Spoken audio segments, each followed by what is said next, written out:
Welcome to Roland Garros Live with the team from Diary of a Professional Tennis Coach. For 15 days, we'll have all the latest from Paris. Come and slide in to play with us on the Terre Battue.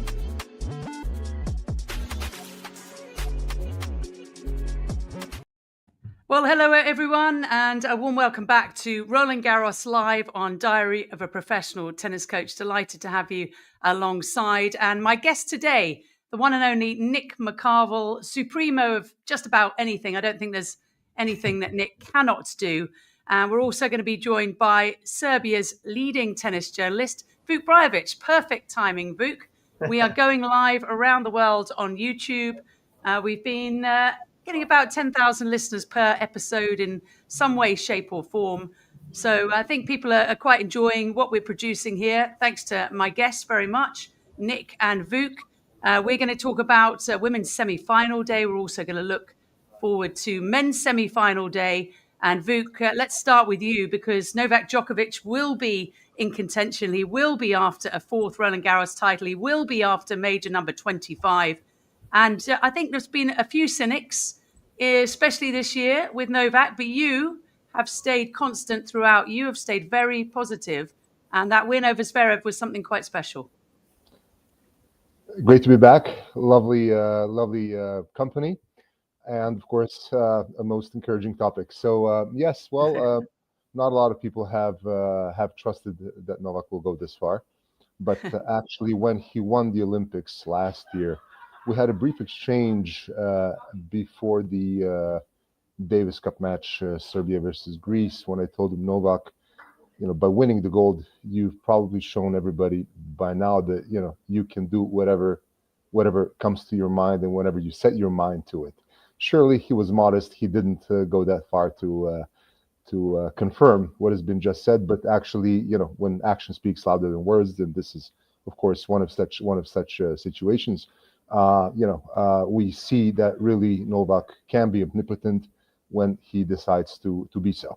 Of course, all the reasons to doubt that he'll perform as well as he did in Paris were there.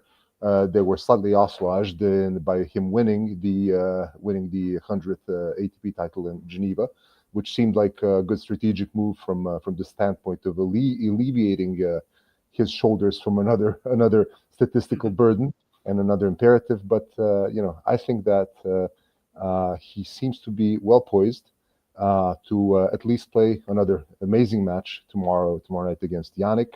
And I would like to throw in this one for consideration. He did mention that his match, by the time he got to his semifinal match in Australia last year with Jannik, he felt hollow, he felt empty. And in how many matches since then did Novak appear in full form?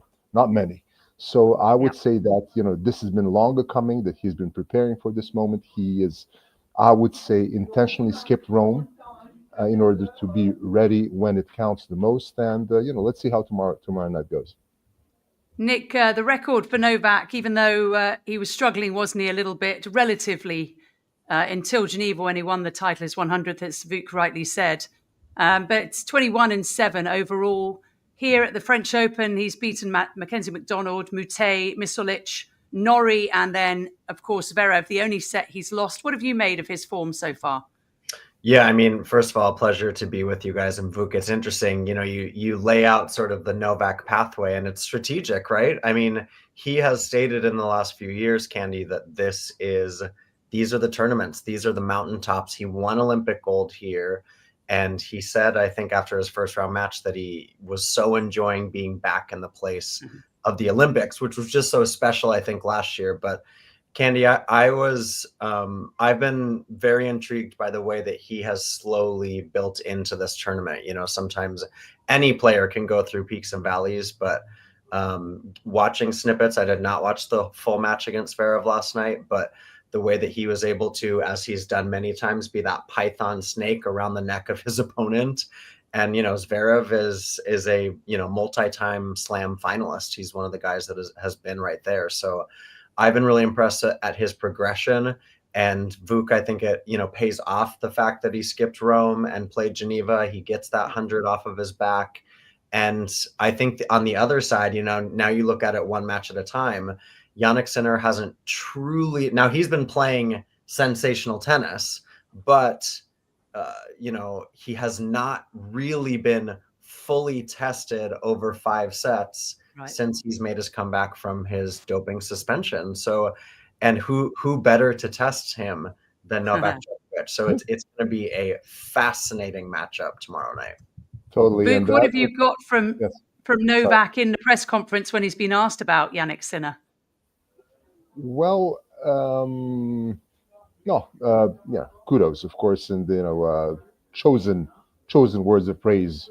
It's interesting that Novak has a way of describing what will happen in his press conferences that follow the matches that have occurred in the previous round. And before the match with Zverev, he was talking about actually going for the serve when given the chance to choose at the beginning of the match. And he said, sometimes I take the serve, I get broken, and then I say, darn, perhaps it shouldn't have been. I should have taken to receive. But it's interesting that by taking the serve, he shows that he's asserting himself. He shows that there's the champion behind it, and that he has a high level of self-confidence. This is exactly what happened last night. He lost the serve, he lost the set, but then he came roaring back. And it's, for me, the first set was like feeling Zverev out, giving him bits and pieces for him to react to, and then all could see the depth of this reaction. And upon that, he was readying himself for executing this master plan, this strategy, which we saw take place from let's say mid of the second set onwards. So this has been really, really amazing. It was interesting to listen to Darren Cahill today when he spoke to the Italian media, and exactly referred to these very, very important points, that Jannik has not been tested. Cahill himself believes that he's still not 100% on the level he was previously before this 3.5 month suspension format. Yeah? And also that he does not believe that the physical factor is going to be decisive. And of course, we all know that Jannik hasn't done too well. He hasn't excelled in the 5th set, while Novak is the past master at that. So of course, you don't have to go to 5 sets if you can finish everything up in 3 and 4. Yeah. So let's not forget that. But I think it's going to be very mental. I think that Novak has been contemplating this. He has this method of visualization of matches before they take place. He's spoken at length about this, and if there was stuff that he did not talk about in regards to Jannik, it's playing out in his head as we speak. So let's see how it goes. But great respect for Jannik. Let's not forget that Marco and Ulisses, Novak's former team members, are now with Jannik. So that's quite a big chip in the game for Jannik. And again, a need for a more strategic approach from Novak, which he has exhibited in the past months. Nick, you'd imagine that the coaching teams are seriously doing their homework right now. I'm sure they're in the hotel rooms looking at footage of previous matches. 5-4 it is to Sinner. That includes an exhibition, though, played in Riyadh, which Sinner won last year in 3 sets. They've only played once on the Monte Carlo clay. That was 2021, a win for Djokovic, 4-2. He will believe, won't he, that he can beat Sinner, even though, as we've said, Sinner has not been tested, hasn't lost a set. But then Novak's only lost 1. Yeah, I'm quite intrigued by, I think we can kind of throw most of those numbers out the window. I mean, they're interesting to talk about, right, in terms of sort of how this could play out. But it just, to me, the semifinal Friday night, the fact that I think the forecast again is pretty rough. The rain really came in today, Candy, here in Paris. So I think the roof will be closed. I actually think that might help Novak. It helps both players, I think, in these conditions. But to me, I think that helps Novak a little bit. And also, one thing this has shifted, and Vuk, we're all aware of it. Vuk, you be especially aware of it, but the crowd has really been on Novak's side. Through his career, he's often played against the crowd, and I don't think that there's any love loss for Jannik Sinner, but I think that the crowd has really respected the longevity and the success and the top level of Novak's game. At the outset of this tournament, obviously celebrating Rafael Nadal and those 14 championships here. It just was that moment of having the big four out on court and seeing Novak as part of that and being like, not only is he still playing, because a year ago we still had Andy and Rafa as part of the makeup. And I just think that people have kind of taken a look at Novak this Roland Garros and been like, oh shit, like you are still out there. And these other three guys who are they're all warriors. These other three guys have chosen to step away, and Novak could have made that choice. And, it's not to say that the ATP tour doesn't matter. It certainly does. But I go back to kind of where I started, Candy, that first answer of he's playing for these 4 mountaintops. Last year there was 5. He got that Olympic gold medal. He called it the biggest one of his career. And it doesn't really matter what happened from February to mid-May. Like he's here. He's 2 matches away from another major title. And that he's going to throw everything, every being. So yes, to your point, the coaching teams are certainly getting, every little detail covered for this matchup for sure. Yeah, Vuk, we were told in Australia when he was working with Andy Murray that he had a list of about 60 things that had to be done on match day. That's how precise Novak is. It's just incredible. And just to Nick's point about 600 or 60? 60, I heard, but maybe 600. Maybe you have some inside information, Nick McCarville. If anyone does, it's Nick McCarville. But I wondered, Vuk, to Nick's point about the crowd probably being on Novak's side, have you noticed that? And I'd imagine that will help because they love a story. And this is a story because it could be Novak's last year. If he gets number 25, he could call it a day. So it could be his last Roland Garros. Well, with Novak, there have been a lot of coulds and woulds and, ifs and buts and things. But actually, I don't know if you know this, but in 2020, when he lost to Medvedev in the finals of the US Open, did I get that right? Yeah, I did. 2020, yeah. He was freaked out because the crowd was on his side. He became so anxious. He froze in his footsteps. It was incredible. I mean, when I heard that, I was shocked. But then again, it is true. The New York crowd, the elite from the world of sports, media, movies, whatnot, were there to witness history. And talking to my colleagues from L'Equipe, they also told me that the French, like to witness history in the making, and no better person, for to be featured in that movie than Novak this time around in Paris. Yes. At the same time, I was also talking to the legend of the media room, Ubaldo Scagnagata from Italy, and he also believes that yes, the crowd will be definitely on Novak's side.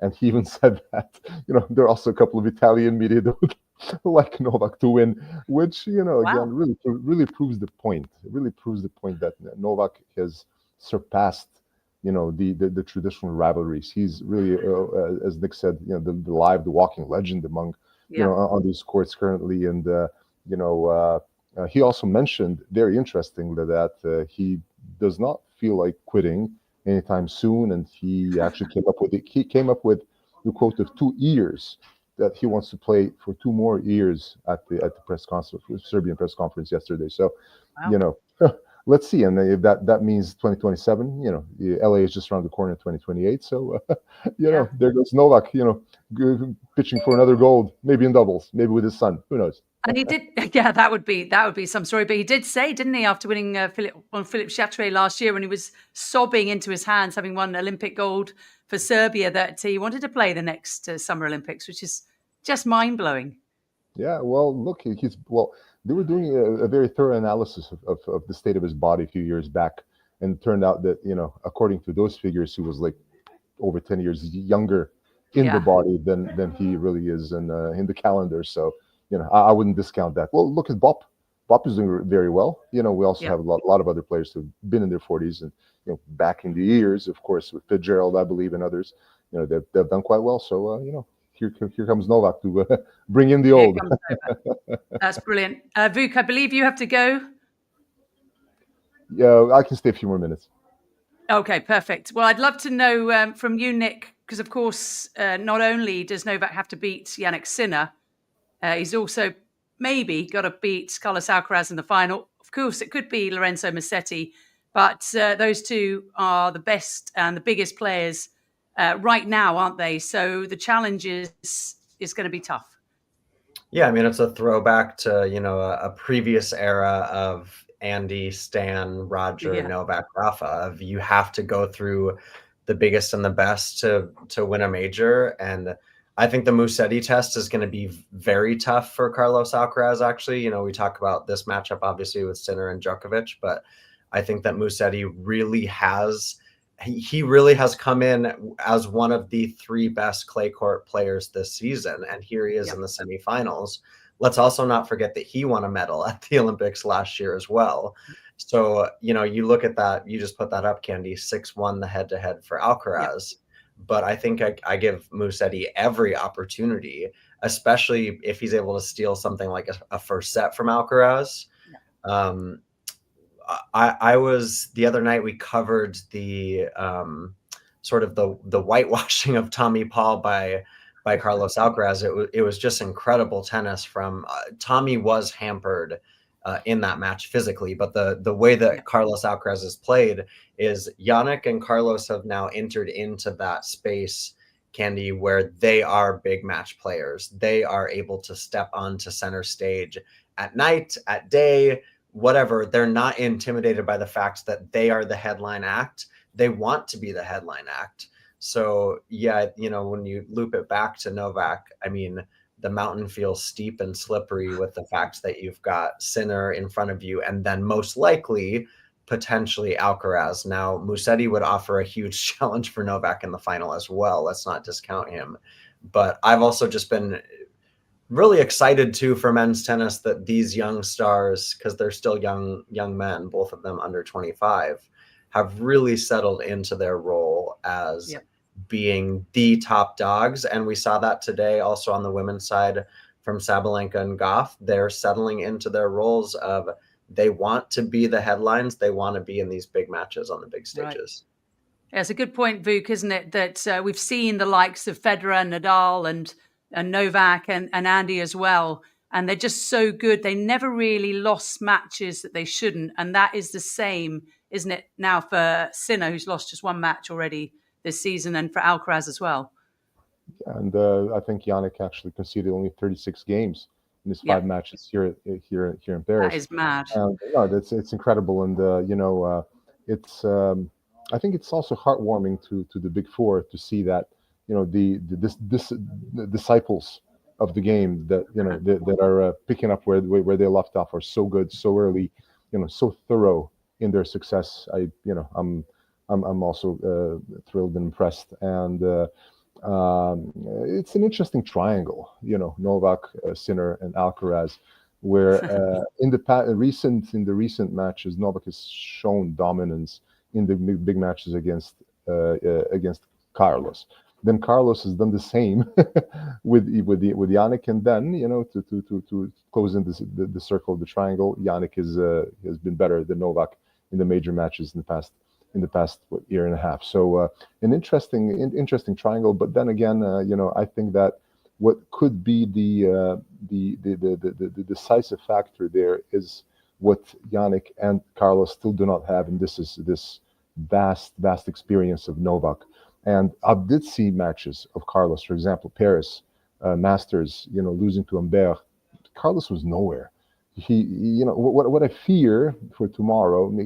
I love Carlos, out of respect Musetti, of course, but what I fear for tomorrow is for Carlos to finally have his bad day. He usually, has a bad day at the tournaments. Of course, not that I want it, but I would like to see if it's going to be a bad day or a bad set. And as Nick very correctly said it, let's see what happens in case Musetti pulls off the first set.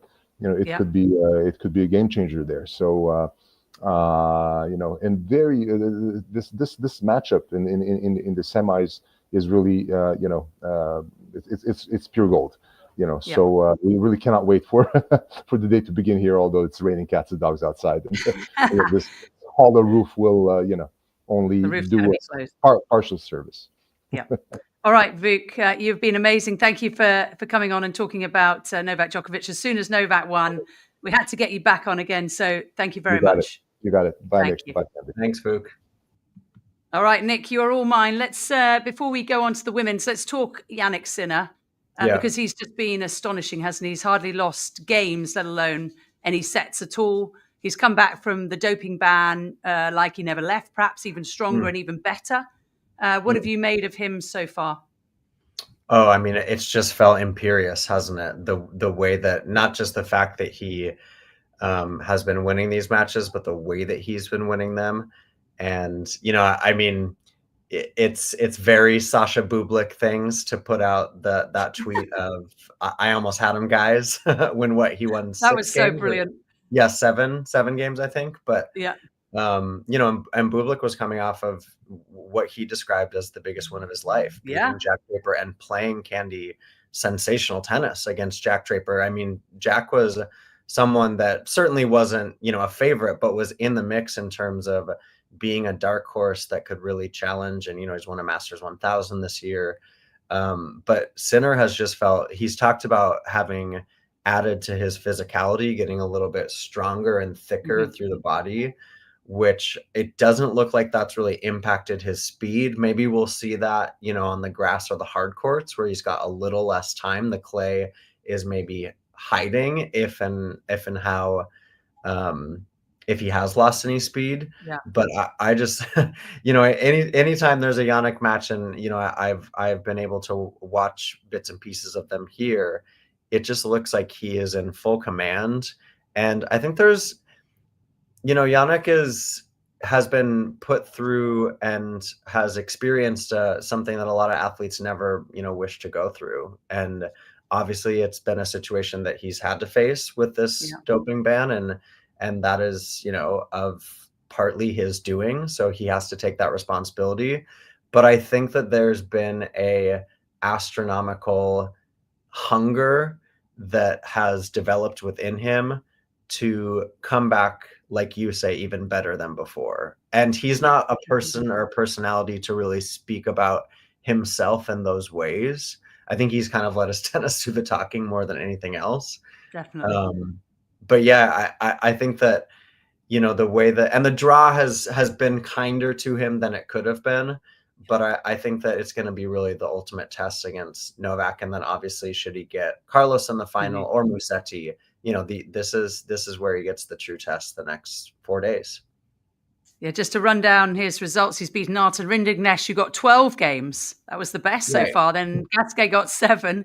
Jerzy Lehečka, who's a phenomenal player, got 3 games. Andrei Rublev got 8, and Alex Bublik, as you said, had already booked his flight, apparently, because he wanted to go and see the Grand Canyon before the match, because he knew he wasn't going to get a set. He got 6 games. And I think, to me, Nick, Jannik looks balanced off the court.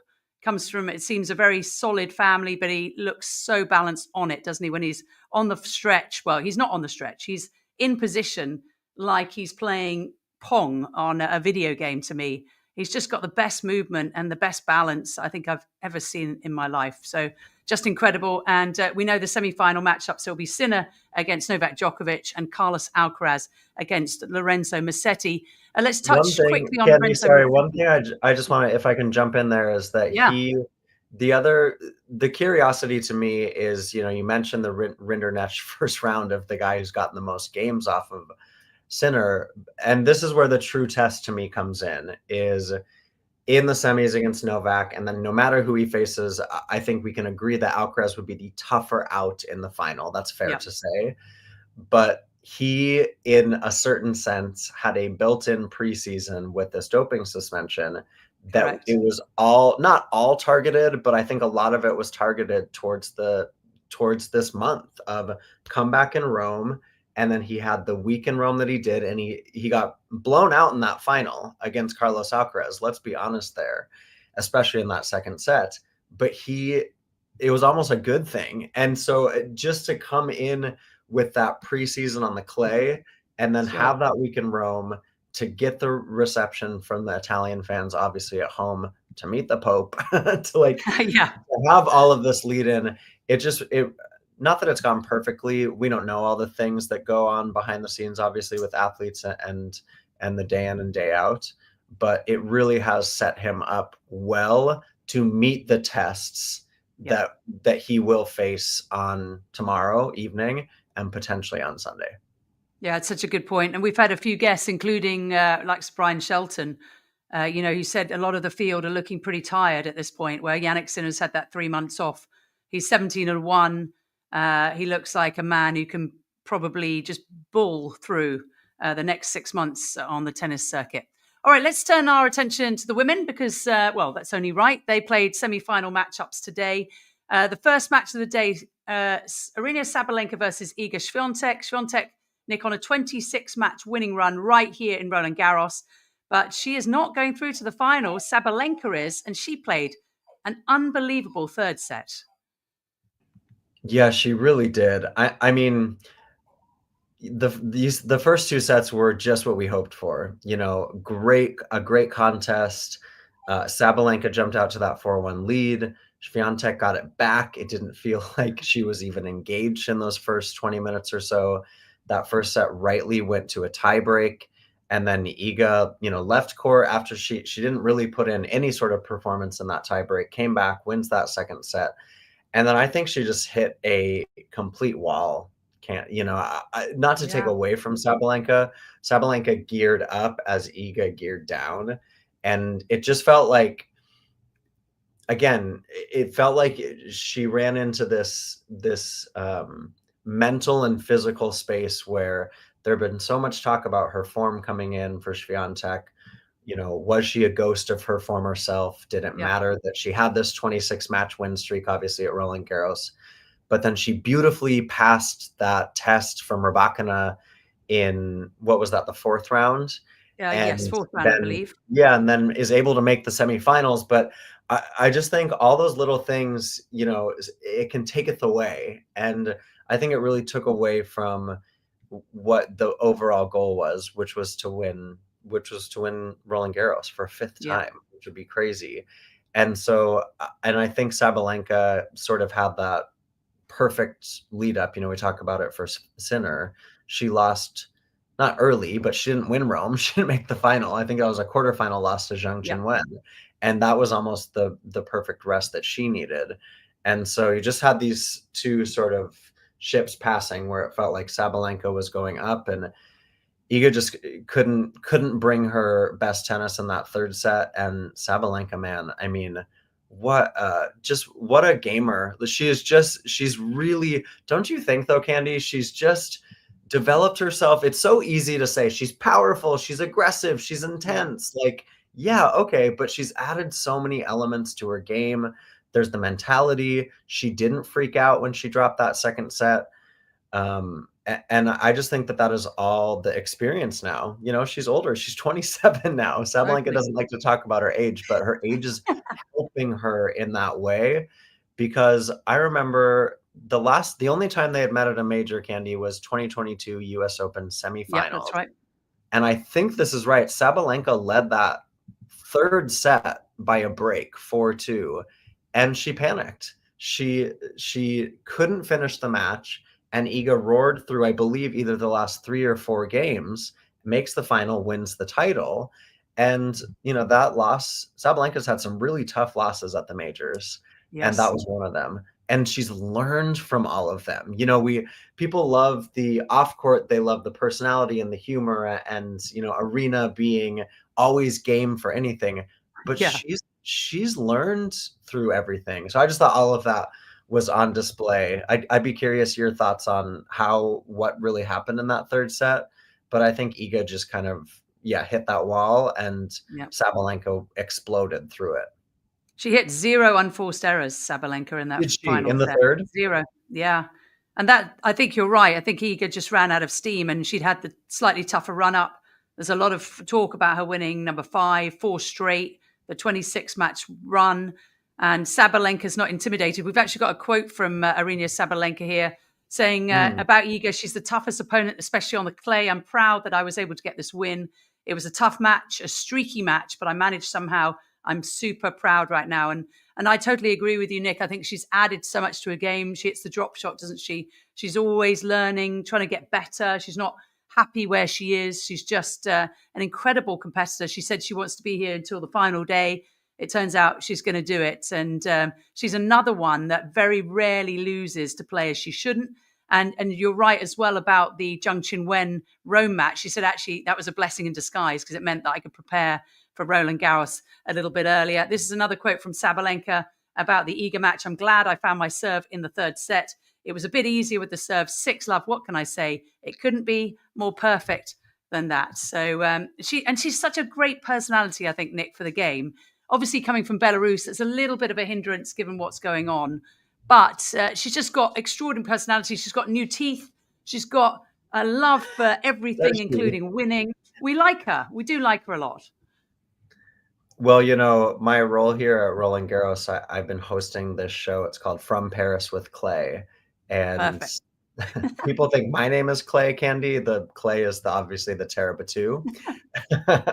But one thing I've actually really appreciated about the role is that we've been talking to fans a lot. And you know, when you're at a major and you're commentating or you're reporting, you're oftentimes not talking to the fans. Yes. Because you're talking to the players and you're watching matches and you're digesting stats and you're going to press conferences and you're chasing coaches. And I've had the opportunity to talk to a lot of fans, and people love Aryna Sabalenka. Yeah. They love that she's being goofy down the stairs off of Chatrier, dancing for the social, for TikTok and being outgoing. Yeah. And I think she's opened that door. Of course, she has a private life. Of course, there are things that we don't know. Of course, she's not always bubbly and that side of Aryna, but she's just opened herself up that way. And I think too, Candy, that's helped her sort of in the cerebral piece of being able to add the drop shot, strengthening the serve. Of course, 2 years ago, all we were talking about was her fixing that service motion and being willing to build that team with Jason, with Anton Dubov, and it's a family. They are a unit. Sometimes they're fighting, sometimes they get along great, but it's just kind of all her ecosystem. And I think I don't ever like saying when a player's happy off court, they play better on court. I don't necessarily agree with that because tennis is a job. We can all do well at our jobs or not if life is going however outside of it. But an ecosystem for a player, I think that does count for something.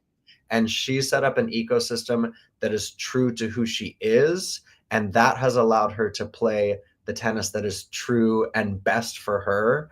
And now she's finding herself back in another major final, which is this is 3 in a row now. That's right. Last year's US Open. Yeah. Yeah, that's crazy. 1-1, lost one, of course, lost the Australian Open this year to Madison Keys. So after Aryna Sabalenka beat Iga Swiatek, she said this to the crowd: enjoy the other semi-final, you guys. I'm pretty sure you're going to be cheering for one person like crazy. And I'm not really sure I want her to win. And as it turned out, Nick, Louise Boisson did not win. In fact, she lost quite badly to Coco Gauff. Not a surprise, but then Boisson had beaten Jessie Pegula. She'd beaten Mira Andreeva. And I think we were starting to look at, well, maybe anything could happen. I've seen the stats, Nick, and this is interesting that Boisson's forehand, the RPMs on that are over 3,000, which is almost 1,000 higher than Swiatek has on her forehand. She's also got the drop shot. She's got the lob, but nothing seemed to work against Coco, who just started this match so strongly. Yeah, I mean, obviously, hindsight is 2020, right? But this was the perfect recipe for Coco Gauff to win the way that she did. I think that Boisson, huge props to her. We've been talking about it the last few days of you can't even compare this run. Obviously now she didn't win the tournament, but even Emma Raducanu was well established in terms of people were really talking about her when she made that US Open run. And of course she came through qualifying. She wins the title. That's insane. But Boisson, for her, the fact that she had not, that she hadn't even played at a major, which is just totally crazy. That's bonkers, I think the fact that Coco got her after the Pegula and Andreeva. I think she saw a little bit more of the strategy. I think she saw the way that the crowd acted. I think that helped Coco. Those two aspects were huge. And then obviously it's quite a different story, but I think Boisson was just exhausted. Like I Yeah. think she just mentally more than physically. I was speaking with Camille Pan, who is a former French player. She's here for Amazon Prime, and she said she had been doing some reporting for Prime this afternoon, and Boisson's team was saying that they were actually pleasantly surprised. She pulled up really good this morning. She slept well. She was physically feeling good. But, you know, especially that second set, I watched most of the Coco match. She was cooked. And, you know, you can't blame her. I mean, the way that the entire of France celebrated this run, it was really cool to see, especially for women's tennis in this country. Yeah, I just think everything was there for that Coco, and Coco Gauff handled all of it really, really well, Candy. Yeah. She said, we've got a quote here. This is from Coco. When you were saying her name, this is during the match, I was saying my name to myself just to psych myself. She's so clever with that, isn't she, Coco? Yeah. She said in the past that in majors, after talking with her little brother, she now thinks you've got to win essentially 3 sets, or you've got to win 8 matches rather than 7. So she doesn't have that final set or the final matches. This is the big one. There's always one more to win. So she's really good at doing the mental work, Coco, and obviously did it again today. Yeah, you know, the Pegula match was interesting because it felt to me like Pegula was unclear of her intention. I actually didn't look at Jess's press after that loss, so I could be wrong. But then it really felt like the crowd got under Andreeva's skin. Definitely. I think she handled it rather well, and she said that in press, but I think it impacted the match a lot. And Coco, you could see it on her face when she walked out on this court on Chatrier today. She was like, you're not bothering me today. Like I've played on Ash. I've been at every major stage in tennis. She had not faced this situation, Candy, playing a home hope in a major semifinal, but the, LA Luis, LA Coco, like that's brilliant. The fact that, and that's just something like I wouldn't have even thought of that, but those are the things that you're right. Coco has really been able to develop in herself. And we talk about arena learning. Coco's trying to learn in all of those different aspects too.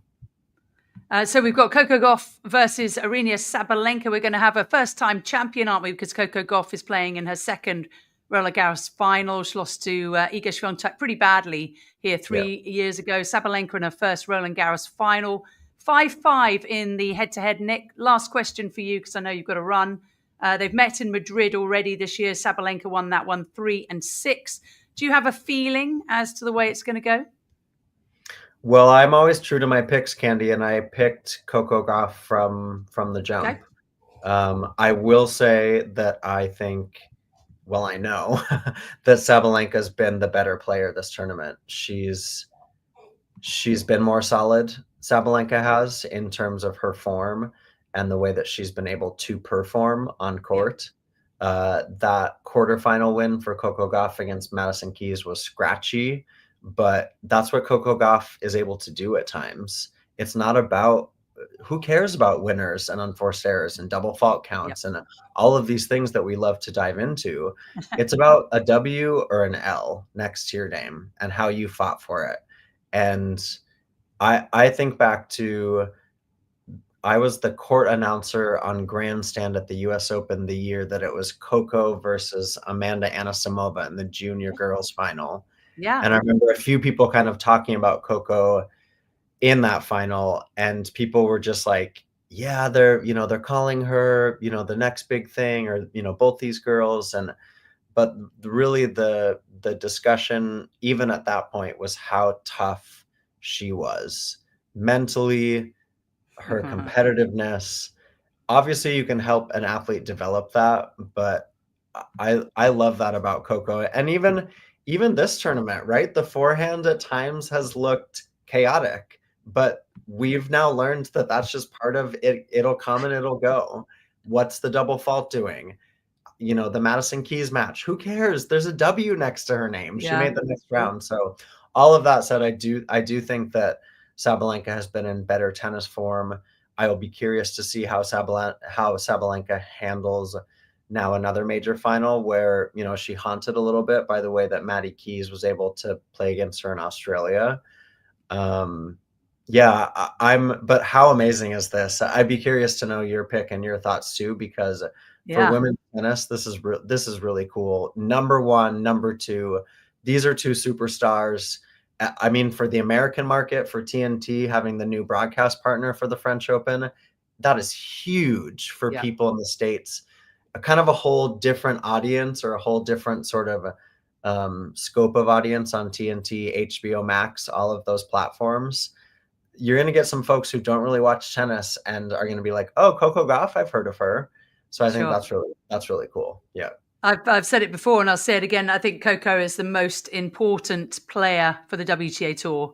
I think hands down, just given where she's from, her values, her name, you know, the fact that she's going to award ceremonies now. You know, she has this giant personality. She's not afraid to say what she thinks. She's a fabulous competitor. Just a great role model. I have a younger daughter who loves Coco Gauff. I just think she's so good. But then again, you got Sabalenka, who's not going to give anything away. We've spoken about her fun nature. It's going to be an absolute blockbuster. And you're right, bingo, 1 versus 2 for the Roland Garros title. So we've given Nick his answer on the women's winner. Just quickly, who's going to win the men's, if you had to guess? Wait, before I answer, Candy, who's your women's winner? My women's winner, I think I'm going to go for Sabalenka. At the beginning of the tournament, I went for Mira Andreeva, and I obviously didn't get that right, but she got close, and I do think the 18-year-old will win. But I think Sabalenka's going to take it. I agree with you. I think she's been playing the better tennis. And Mark Gellard, sometimes my co-host, Magda Linette's coach, has often said over the last couple of weeks, you know, Coco hasn't hit top form, but that's a good sign because she's winning. So I just hope it's going to be a great final, but I think Sabalenka's going to take it. Well said. On the men's side for me, these were my pre-tournament picks. I went for Team C, so Coco and Carlos Alcaraz. I think Carlos has had a great. We talk about paths, and I think that his path this clay court season has led him to this moment. And not to say that it was a watershed moment against Tommy Paul, but these night session matches obviously have been talked about for many different reasons here, but he has learned, it feels like he's really learned in the last year or so, not just how to show up on these big stages, but to own them. Yes. And this weekend's going to be a big test of that. Musetti first, and then potentially Djokovic or Sinner. Yeah.